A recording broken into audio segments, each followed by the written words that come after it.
Thanks for joining us at 3 o'clock on what is today? Wednesday, as it's rounding out your day. It's a hump day.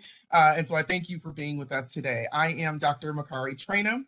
Currently, I serve as the director of the Equity, Diversity, and Inclusion Center at MDE. Prior to being the director for the center, I served as the educational equity specialist for the agency. And so my work was really working internally with the agency as well as with the regional centers, and being a thought partner, helping to design professional development, technical assistance, and so forth. And prior to that, I was an educator. So I was a high school math teacher. I have been a principal of a K-12 as well as a Spanish immersion middle school. And my last position in a district was working as the executive director for teaching and learning. So my career has been in education, and in that time have had the opportunity to grow in my own learning and understanding and application of operationalizing equity across the board, right? So that it's not just something that we talk about, but it's actually something that we live and that we actually do. With that, I'm going to start with sharing my presentation, my screen, so that you can see that. And one of the things that we're going to be really just kind of focusing on is what is equity and inclusion in the digital environment. And one of the things that I'm constantly promoting and pushing is to really be a reflector. Like, so your practice is of reflection, it's of introspection. And with that, I always start with a quote. And so the quote that we have for today, quotes, I love them, they ground us, and they're really meant to get us to start thinking.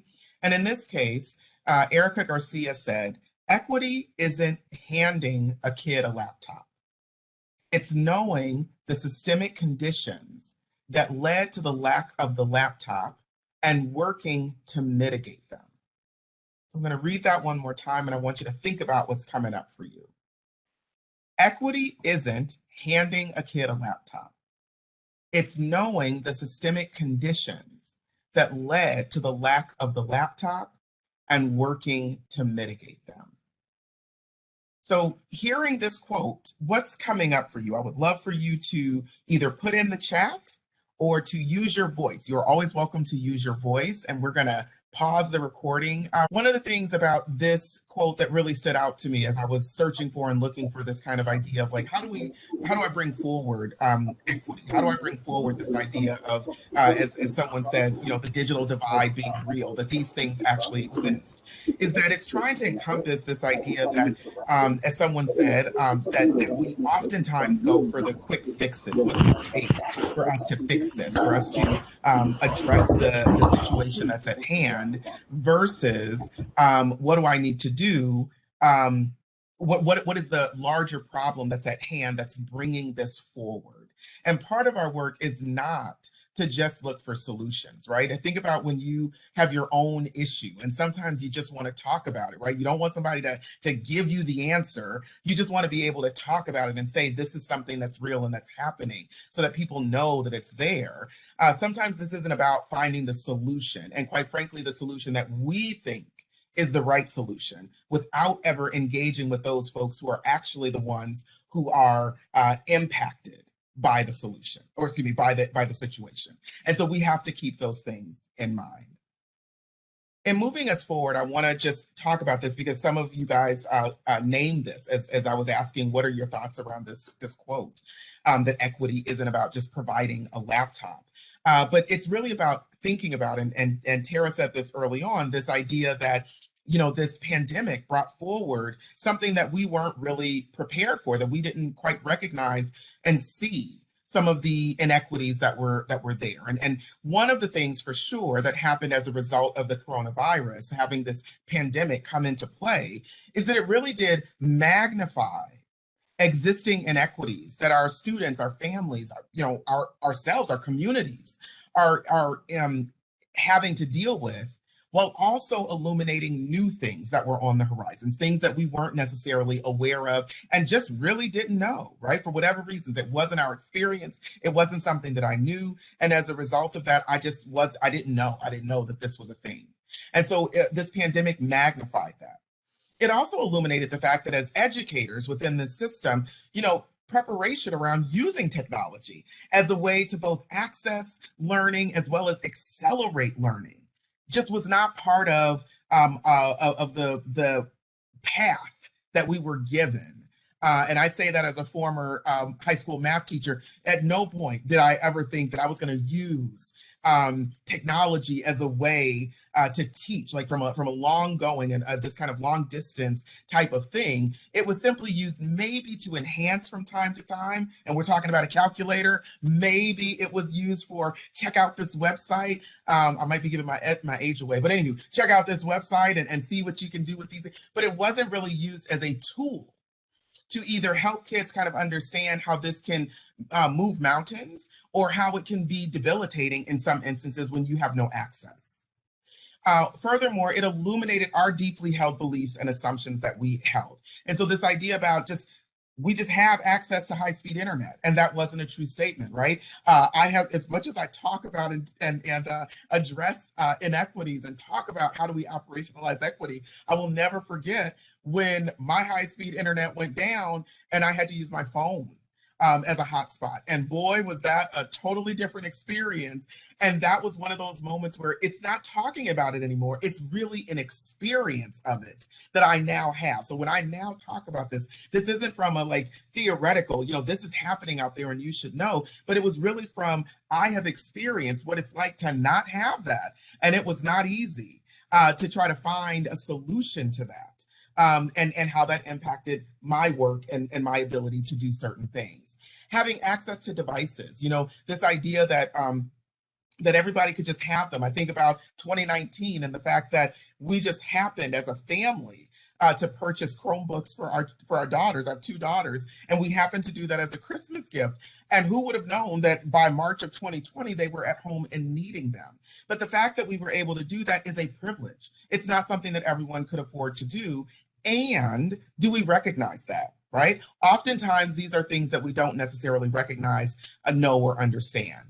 And the last two is this idea about a quiet space and having support for learning in home. And what I mean by support for learning isn't that parents aren't there. Absolutely, parents love their children, guardians love their children. They want to be able to help and support, but they may not have the time to be able to do that, depending on how they're being pulled, depending on how little the person is that's in that household. I may not be able to provide all of the support that you may need in that moment, right? And so there's assumptions that we held that we may not necessarily want to admit to ourselves, but it's important as we're really looking to create equity as part of the way that we operate. It's the air that we breathe, that we have to be willing to make concessions about things that doesn't necessarily feel good. I didn't know, but once you acknowledge those things, you're able to say, okay, so now that I know, where do I go from here? I want to also just say really quickly, in this idea of illuminating inequities, these last 4 bullets that I talked about are things that sometimes we don't necessarily have control over. And I'm going to get us to the point, so it's easy to be like, yeah, but Macarre, I can't do anything about high-speed internet. I got that. But we're going to eventually be talking about the things that you actually do have the ability to make changes for. So as we're thinking about this, I think it's really important for us to really have an understanding about what equity is and what inclusion is, because part of what's required is for you to be able to define it. When you say equity, what do you really mean? When you say inclusion, what do you really mean? And so often we use language very loosely.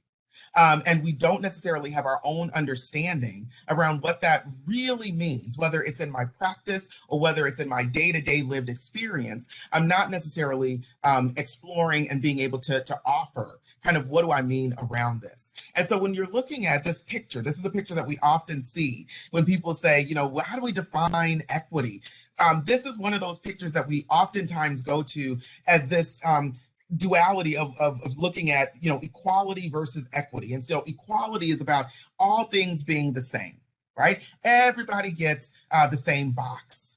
And so regardless of how tall you are, what your ability level is, all of those different things, we're still just getting the same thing. And then you have the picture on the right-hand side that's saying, well, equity, as you can see, the little person, the little guy, he got 2 boxes. whereas the medium-sized person is getting one box, and the tall person is doesn't need a box at all. And so it's kind of giving this idea of folks getting what they need. I like to take this definition a little bit further. And the way that we've defined it for the EDI Center at MDE is that equity is really about building a critical consciousness. And in building that critical consciousness, you're ensuring that people are supported and that their distinct needs are addressed, and that policies and practices are going to ultimately support meaningful participation and inclusion of individuals and groups.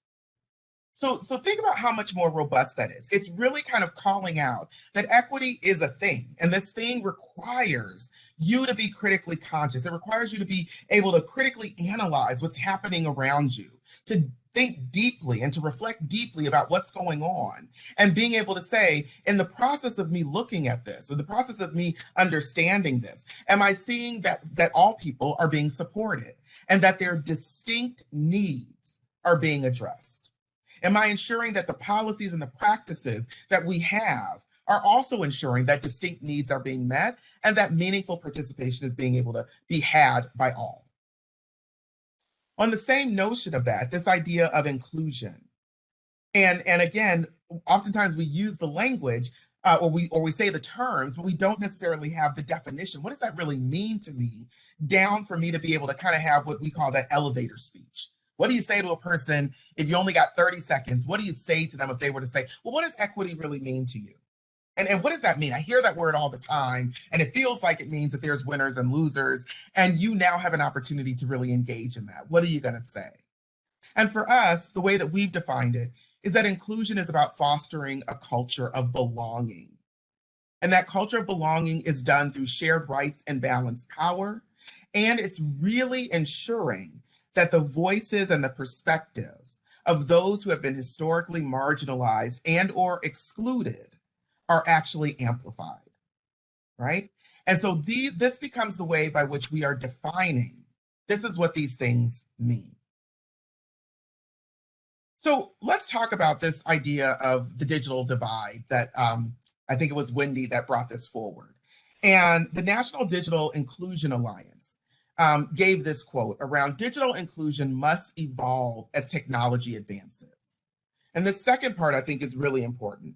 Digital inclusion requires intentional strategies and investments to reduce and eliminate historical, institutional, and structural barriers to access and use of technology.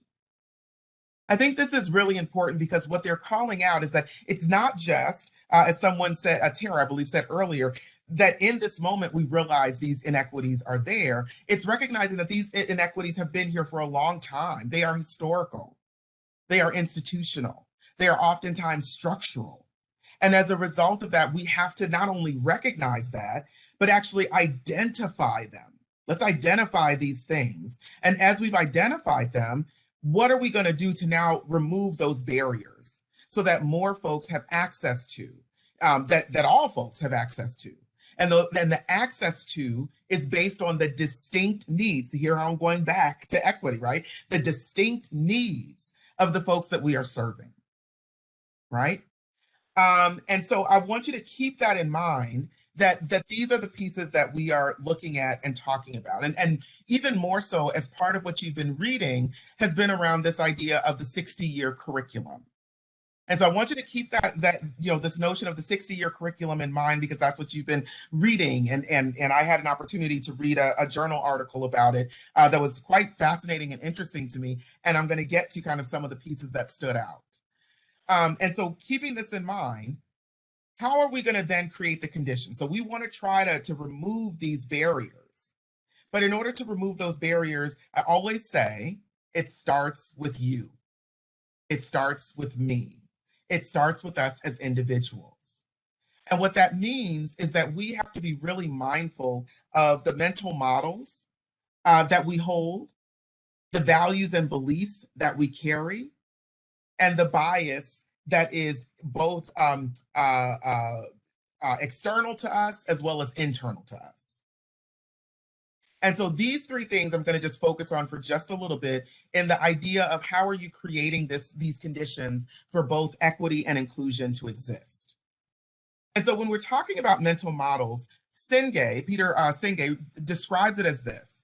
He says mental models are deeply held internal images of the world, of how the world works, images that limit us to familiar ways of thinking and acting. Very often, we are not consciously aware of our mental models or the effects they have on our behavior.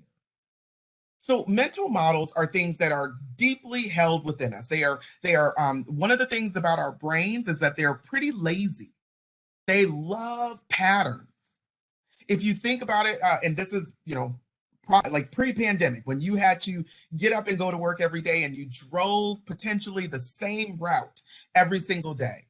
Most often, if you really think about it, from the moment you left your home until the time that you showed up at work, most often you probably did not pay attention to very much that was happening because it is a routine.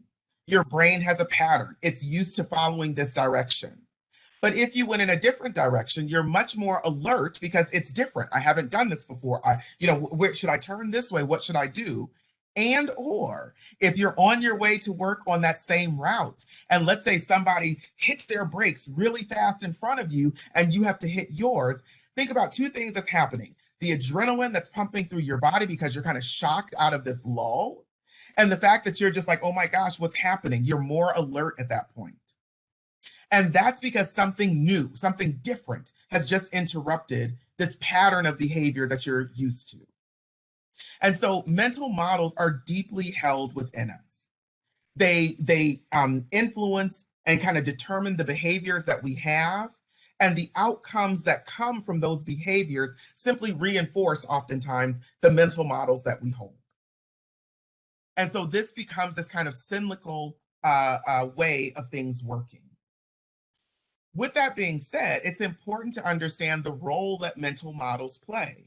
And that role is really around recognizing that most often, kind of like the car example that I gave, you're driving in your car, you're just kind of headed to work, you got your cup of coffee and you're making it happen, and you're just kind of listening to your music, you're jamming, and then all of a sudden somebody hits their brakes and you got to hit yours. You are shocked out of something.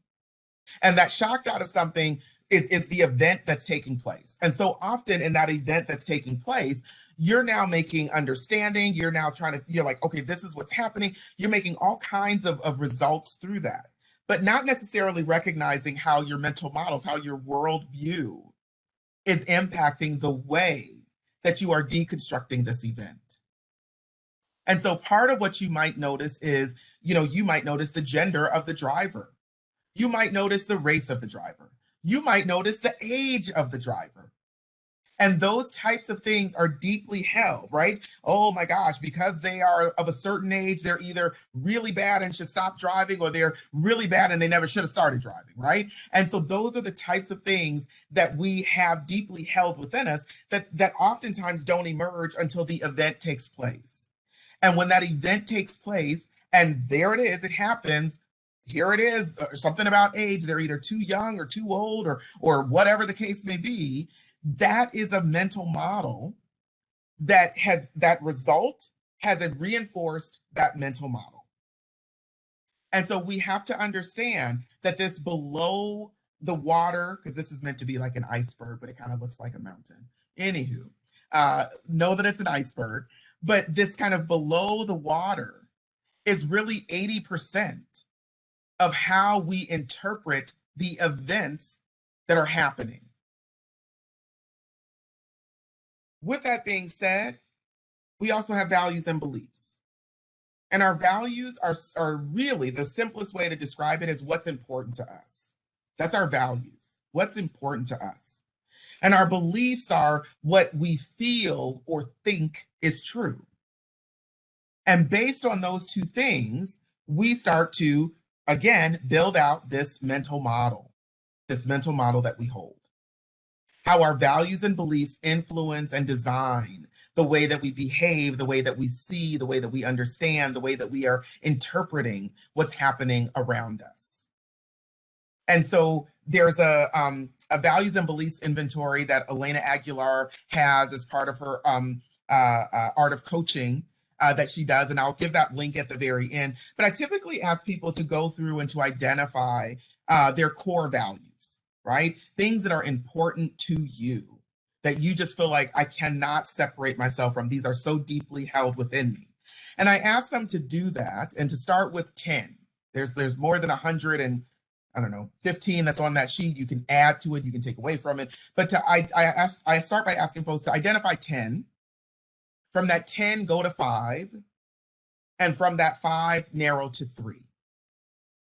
And once they see that, kind of talk about like, how did you get there? What did you do? How did you get to your 3? How do you know that that's the way that those are the values that you're really holding?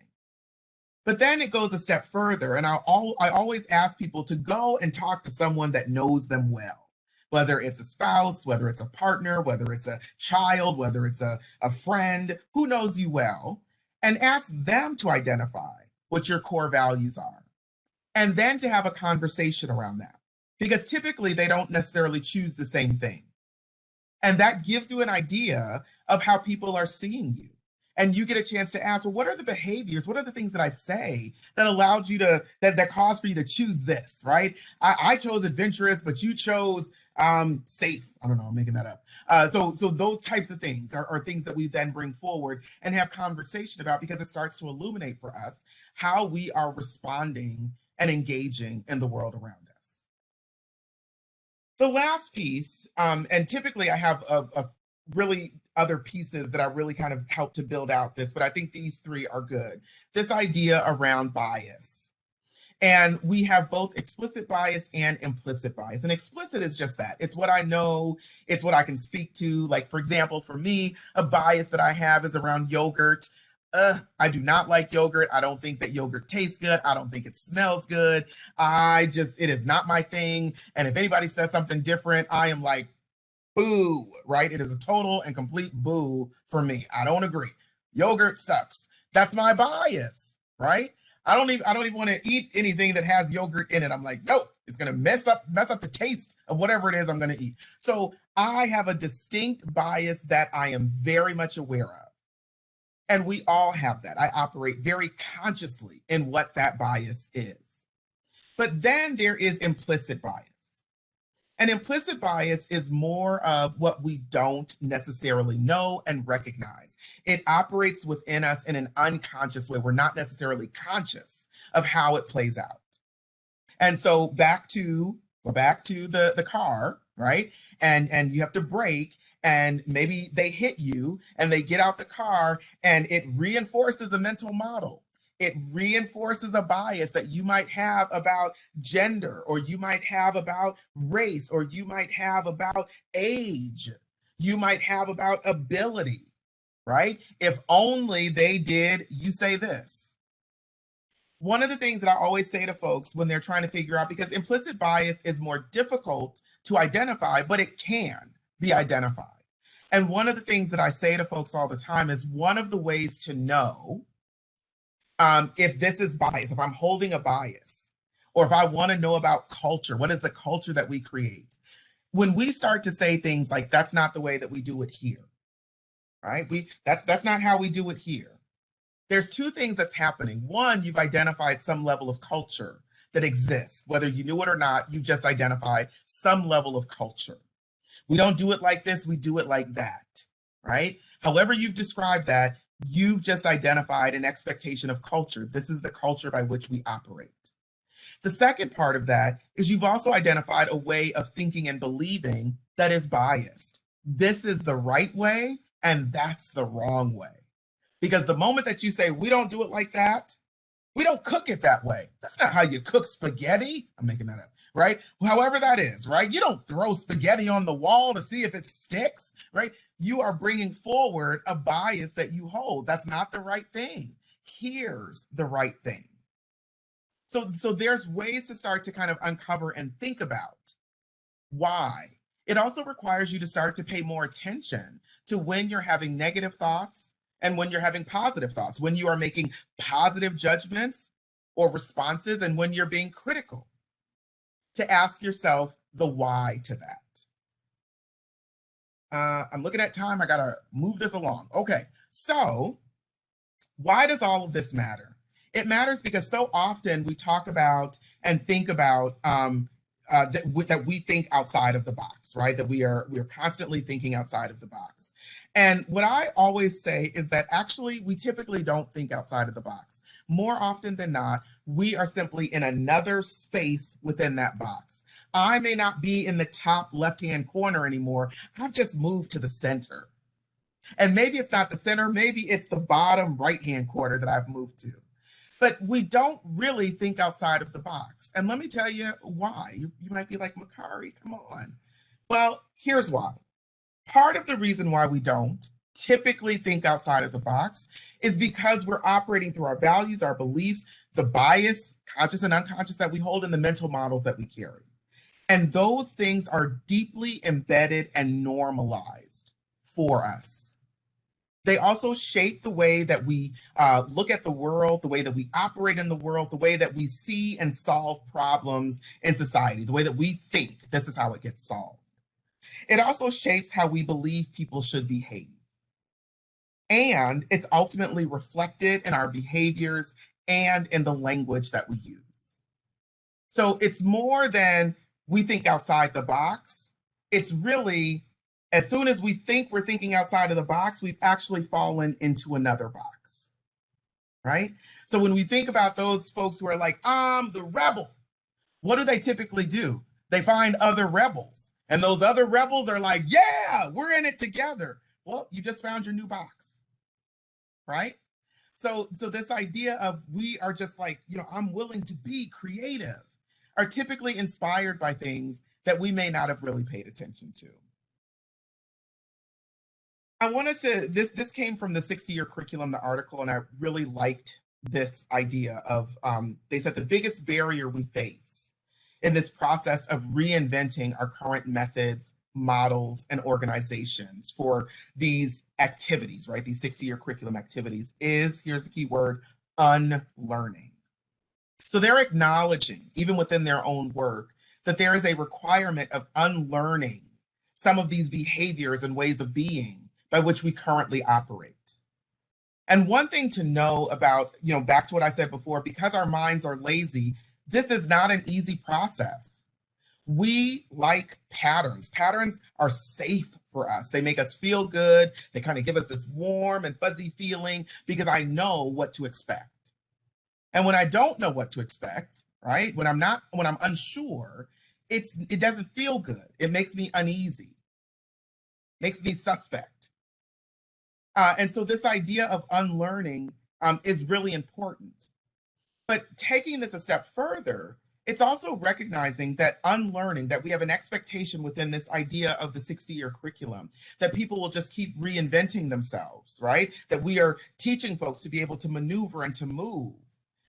We have to be mindful of how that stacks up against the human condition of, I like patterns and I like for things, I get really comfy in where I'm at and what I'm doing. It also requires us to be really mindful of where are the inequities within even saying this idea of we want people to constantly be able to move and reinvent themselves. What are some of the places by which we can be actually maintaining systems of oppression, systems of inequities? And you might be like, well, Macarre, I don't know how that's possible. Well, it's possible because, as I said before, these three things, our mental models, our bias, our values and beliefs, they're going to influence the choices that we make. And we typically are operating within a realm that we know. And so if I want people to reinvent themselves, I think the best example, and this is something that's happened recently, is there's movement that needs to happen from one space to another. And as plans are being built around, hey, pack up your stuff and they'll get moved, things that weren't considered, right? So here's this idea of who creates the here's what we're going to do, but things that get missed because we're not necessarily aware of our own mental models, our own experiences that allow for us to say, this is really good. That as we're planning a move and people have to take their stuff home to their personal spaces, What if I don't have a large space to take things home to? What if I don't really have a home that's my own? What if I rent a room? What if I don't have transportation, right? What if I actually take the bus, and how will I get those things there? What if I have a bad back and I can't actually move things the way that other folks are able to move them? We can keep going down the list, but when we're thinking from our frame of reference, from our mental models, from our experiences, it allows for us to believe that we're thinking outside of the box and we're creating a really great plan, but oftentimes we're missing the mark. There are blind spots that we might hold. And as a result of that, we maintain the same systems that we are attempting to deconstruct. Mary, can you do me a favor and pause here we go. All right. So this idea of unlearning, we have to recognize that these three things, mental models, values, and beliefs in our bias, influence our choices. They influence what we see, what we believe, really what we determine as valid, what's needed, what's worthwhile. We have to recognize that our personal beliefs, they guide how we interpret smartness, how we determine what's valuable, what's worthy, who receives help and support, right? I see this person is really needing some additional time or needing my support in this, and who doesn't. It also encourages us or guides us in how we enforce rules, processes, policies, and procedures. And ultimately, it guides our choices in instructional practices, our pedagogies, as well as our curriculum selections.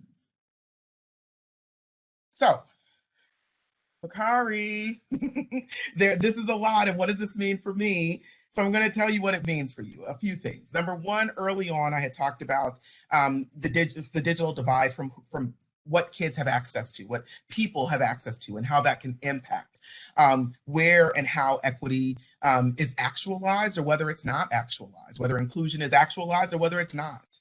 And they oftentimes feel like those are out there. I don't have control over that. Well, let's talk about the things that you actually do have control over. And what you do have control over is your instructional pedagogy. What are you choosing and why are you choosing it? How are you structuring your lessons, your assignments, due dates, right? These are things that you absolutely control. And really what you should be asking yourself is, why is this my instructional pedagogy? Why is this the way that I'm going after it? What works for me? And does it really work for the folks that I'm working for, right? Is it really serving its purpose? Or is it serving me? Because oftentimes we will make choices that are comfortable for us, but it isn't necessarily working or the right tool for the very people that we are serving. The curriculum choices that we make, so the books that we choose, I will never forget as an administrator years ago, this story is years ago, so I don't think the person could ever identify themselves, but we were going through their reading list. Like, so let's see this reading list, let's kind of talk it through. And as we're talking it through, I noticed that there were no diverse authors, right? So the authors were all white and the majority were male. And I asked a question around, tell me a little bit about how you chose this. And I will never forget the response being, it's just good writing. And I thought, that's interesting. And so then I had to ask the question, tell me more about that. What do you constitute as good writing? How do we not see that in other genders or races or ethnicities in their writing, right? What is the criteria that we're holding that allows for us to say, this is really good writing, and I refuse to look anywhere else for what's considered good writing? And so these are the types of things that we want to be mindful of, right? The choices that we make. We have to be mindful of where we place our value. Is it through rules and rituals and routines and traditions? This is just how we do it. You turn it in at 8 a.m. and that's just the way it is, right? However that plays out, right? We've always written about this or we've always read this. Why is that what you're doing? Excuse me. Why is that what you're doing? Is it about the rules, rituals and routines, or is it about relationships and understanding the community that you're serving? Is it about being flexible and, quite frankly, being adaptable to what's happening around you and for those that you serve? The decisions that you make, this is the question that I'm always asking, is really, I start with the second, for whom does it serve, right? When we're making this decision, when we're deciding that it's going to be, excuse me, about this 60-year curriculum, for whom does that serve? And then the second question becomes, for whom does that benefit, right? Who's the beneficiary if this is the route that we go? And if we can't identify everyone in some way, shape, or form being the beneficiary and being served through this process, then we have to reconsider what we're doing and the why to it. So now what? What this means for you is that you got to get clear about your values. And how they show up for you both professionally as well as personally. And so often we want to try to make that separation that, who I am in my professional setting, it's not who I am in my personal, and those things just are not true. There is so much overlay in that there's so much of who we are from a professional setting that shows up in our personal and vice versa. If we said that a core tenet of ours is honesty, we don't get to work and just like, well, you know what? I'm just going to say honesty on the table, and it just doesn't matter whether you're honest or not, right? We don't do that. It actually plays out in the way that we engage and what we expect of people. We hold those to be close to us, and we have an expectation that others will be doing it as well. It's also pushing for us to think about when we're making negative and positive judgments and the why to those judgments. When am I poo-pooing something? And when am I like, yes, yes, yes, that's the right way? And again, for whom does that serve? If I say that isn't the right way, I should be asking the question, why? What makes me believe that? Why do I believe that to be true? What about this is wrong? What about this could be right? So it's really trying to help us to uncover what some of these deeply held beliefs that we hold. As the last few, I would say this is really about adjusting your perspective. You really have to think about, how am I adjusting it? How am I looking beyond the choices that I make for curriculum and really reflecting upon my practice and evaluating what I'm doing, evaluating what I'm choosing. You can also be journaling things that you're becoming more and more aware of, because as you really decide that this is something I'm going to be focused on, you will start to see things more often than not. I constantly have my husband and my children in general getting all upset with me because I will pause movies and be like, did you see that? Right?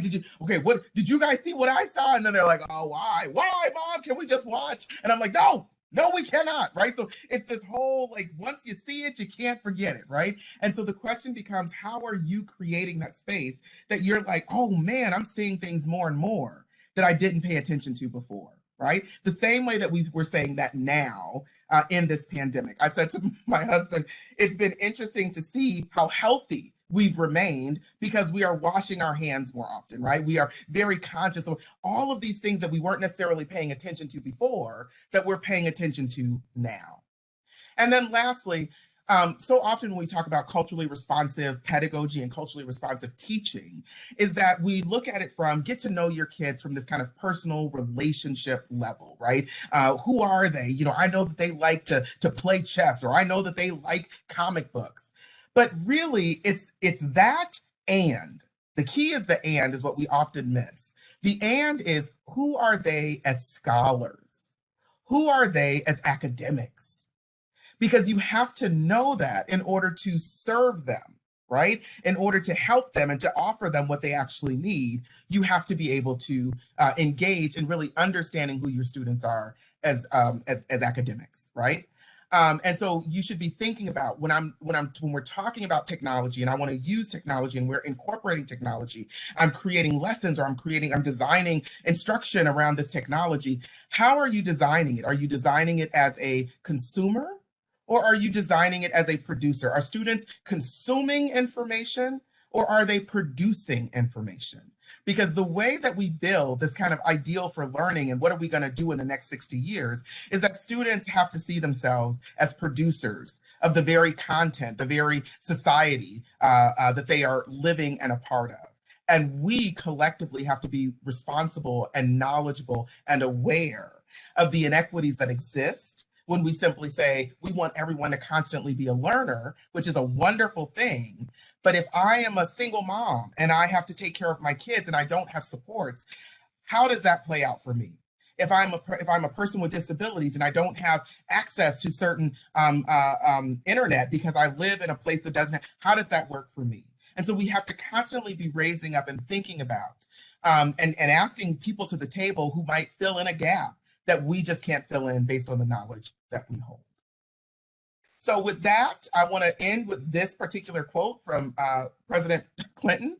I thought it was amazing, and I was like, hey, he said that. But what he said was, it's dangerously destabilizing to have half the world on the cutting edge of technology while the other half struggles on the bare edge of survival. I thought that was a really powerful quote, that we have to really be thinking about this both and. Right? These inequities exist, whether we're there to experience them or not. And so we have to constantly be thinking about, how are we expanding our understanding, expanding the folks that we interact with, in order to be reflective and responsive to things that may not be our collective experience. With that, I want to offer up the opportunity for questions, and I will be silent. So I'll stop sharing my screen so that folks can ask questions of things that might have come up for them during this time. At this time, feel free to put questions in the chat, or you may unmute yourself and speak as well. Absolutely. Oh, I see a question from Dan. You see that? Yep. Oh, nope, sorry, go ahead. Oh, I was just going to say, Dr. Traynham, do you see there's a question in the chat there from Dan McGuire? Would being able to actually modify curriculum be useful for unlearning? Yeah, so I think this is interesting, because you certainly can modify curriculum. The key becomes, even if you don't, so when I say modify curriculum, one of the things that I say when it comes to standards, as an example, is I always say that standards are a destination, right? Standards are not curriculum. They are simply a destination. Here's where we want to get to. And I always use travel as that example. And I'll say, think of your standards as going to Paris, right? You can get to Paris in a lot of different ways, right? You could start by flying from here to New York, from New York to Amsterdam, from Amsterdam, take a train, right? Like, so you could go down the list. You could say, I'm going to drive from Minneapolis to Chicago. From Chicago, we're going to take a train to New York, right? Whatever. You got a lot of ways that you could ultimately end up at your destination. How you get there is really the curriculum, right? The curriculum is about how you're going to get there. And the how you get there becomes the creative ways by which you decide, well, you know, we could do this over here, but I realize that my students really have an interest in this over here. And academically, you know, they're right on the edge that they might actually get pushed over the edge if I use this particular topic, right? And by going through this topic, they're going to be really excited if I get this book, whatever it is, right? So you get to kind of push on this idea of, why am I choosing this? For whom does this serve? It actually serves my students, and I get to learn something as well, because this wouldn't have been my first choice, right? And so now I'm being stretched, right? And the more that we're stretched to do something different, the more likely we are to keep doing things that are different, right? I always liken the work of equity to getting healthy. Getting healthy requires us to start doing something, and if we choose to do something like I'm going to get on the treadmill and I'm going to start running, right? If you get on that treadmill and you start running, and you run too much, or you put it on an incline and you pull a muscle in the back of your leg, the odds of you getting back on that is diminished, right? Like you're like, listen, my leg hurts. I was down for the count. You know, I'm just not gonna worry about it right now, right? I got other things to do, and so you'll stop. But if you start with, I'm gonna walk a little bit, I'm gonna jog a little bit, I'm not gonna do an incline this go round, you might get off that treadmill and feel tired, I'm out of breath, but you feel good. You're like, okay, I did this. You feel really good. And you feel inspired to go back and try it again. That would be the way that I would describe this idea of unlearning, right? Of trying things, seeing how it feels, recognizing when you're really being pushed, and then saying, okay, can I keep going? Should I take a break? What do I need to do to get me back on track? And then that's the way that you're kind of pushing. Other thoughts, questions? You're welcome to use your voice. I don't know if you saw it, Dr. Traynham, but Gigi put a comment in the chat. She just says, I appreciate your sphere of control steps. They can be implemented by programs and teachers. So that's a great observation. Absolutely. Thank you so much for that, because what I'm trying to bring forward is that this doesn't have to be difficult. It doesn't have to feel like it's impossible to do, and trying to move folks away from, well, I can't control whether kids have access to blah, blah, blah, right? I can't, but here's the things that you can control. And so you go after the things that you can control first. And Mike is asking, will the slides be available? And Dr. Traynham, that's entirely up to you if you want to share those with our audience. I can certainly look to share it as a PDF. Sure, that's fine. Yeah. Yep. Okay. Oh, yeah. So I see that Peg just asked if I could talk a little bit about my position. About my background and how I came into my current position. So, yeah, so I have, as I said before, I was a high school math teacher. I've been an administrator. I've been a district level executive, and I came to the state under the guise of being the educational equity educational equity specialist for the state, specifically for the Department of Education. And my work there was really pushing more into my already work that I did as an administrator, as a district leader, which was really around leading through a lens of equity. I would say that I started my journey in early 2000s, and have just really grown over time with doing lots of different work that's allowing for me to be more mindful of language that I use, how I listen to respond versus or listen for understanding versus listening to respond, how I